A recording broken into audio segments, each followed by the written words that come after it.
हर 3-4 महीने के बाद प्रधानमंत्री की डेट देते, फलानी तारीख के बाद महंगाई कम हो जाएगी, फसल के बाद महंगाई कम हो जाएगी, बजट के बाद महंगाई कम हो जाएगी, दिवाली के बाद महंगाई कम हो जाएगी। यही कहते रहे, देश में सुना है। और जिस दिन मीडिया का मूड कर जाएगा, वो पुराने सारे उनके बाइक निकालने करके दिखाएंगे। साल का रिपोर्ट कार्ड के कुछ ही घंटों में उन्होंने देश में जिस प्रकार से पेट्रोल के दाम बढ़ा दिए, ये दिल्ली सरकार की शासन चलाने की नाकामयाबी का जीता जागता सबूत है। देश की जनता के अंदर भारी आक्रोश है और इसके कारण और भी चीजों पर बहुत बड़ा बोझ होने वाला है, सरकार पर भी बहुत बड़ा बोझ होने वाला है। मैं आशा करूंगा कि प्रधानमंत्री जी देश की स्थिति को गंभीरता से ले और पेट्रोल के दाम बढ़ाए हैं उसको वापस करें।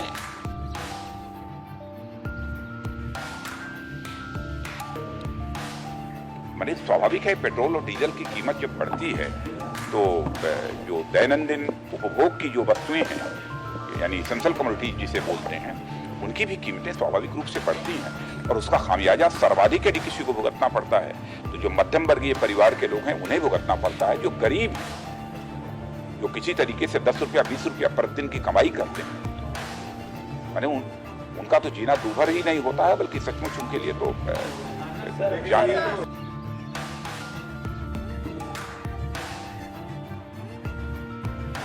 2G घोटाला हो, कॉमनवेल्थ गेम्स का घोटाला हो, कोयला घोटाला हो, उस देश में घोटालों के माध्यम से कांग्रेस और यूपीए के सहायक दलों के जो नेतृत्व ने पैसा गबन किया है, वही पैसा अगर देश में आम इंसान के ऊपर खर्चा किया जाता तो इस प्रकार की बढ़ती महंगाई का जो प्रकोप है वो साधारण महिला को और परिवारों को झेलने की जरूरत नहीं पड़ती।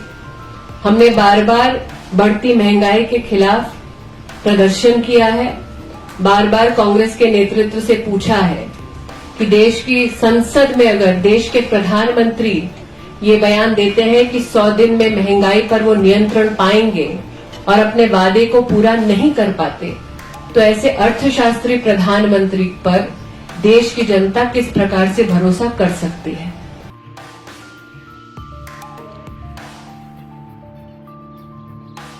जो पेट्रोल की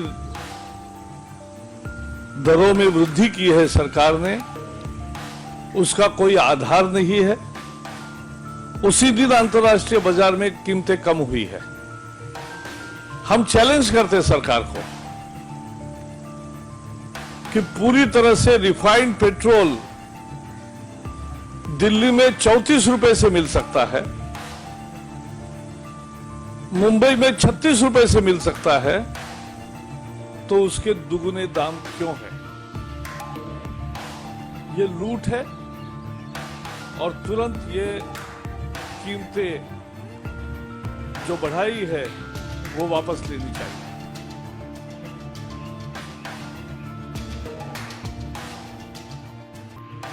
अब सरकार ये बहाना कर रही है कि डॉलर और रुपये में जो अंतर आया है इसके वजह से वो दाम बढ़ा रहे हैं। सरकार को यह भी जवाब देना पड़ेगा कि जब तेल के दाम बढ़ते हैं, पेट्रोल के दाम बढ़ते हैं, तो उससे सरकार दाम बढ़ाने के पर एक्साइज ड्यूटी में मुनाफा भी कमाती, तो दाम बढ़ाने की आड़ में आम आदमी पर जिस तरह का बोझ सरकार डाल रही है, इस सरकार को कोई नैतिक अधिकार नहीं है आम आदमी की बात करने का।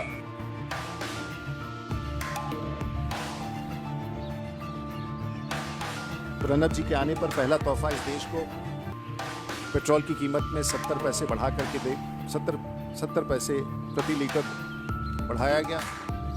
देश का पहला तोहफा था देश के नए राष्ट्रपति का, जिसका हम स्वागत करते हैं। लेकिन सरकार का ये लोगों को ये पहला तोहफा था और उनके कार्यभार संभालने के बाद अब लगता है कि सरकार पेट्रोल के बाद अब एलपीजी और डीजल की भी कीमत बढ़ाने का प्रस्ताव पर विचार कर रही है, जो देश के प्रधानमंत्री के पास एम्पावर्ड ग्रुप ऑफ मिनिस्टर्स के प्रस्ताव के बाद लंबित है।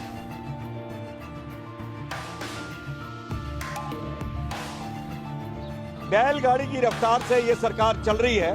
हम मांग कर रहे हैं कि कम से कम 8 रुपए पेट्रोल डीजल के ऊपर उनको कम करने चाहिए और दिल्ली की सरकार को राहत देनी चाहिए। पिछले दिनों उन्होंने, आपने देखा होगा, भारी बढ़ोतरी करी थी टैक्सों के अंदर और अब उनको ये छूट देनी चाहिए। अगर हम करें तो करें क्या, बोले तो बोले क्या? झूठ बोलो, बार बार झूठ बोलो, हर जगह पे बोलो और जोर जोर से बोलो। वाह मोदी जी, वाह वाह।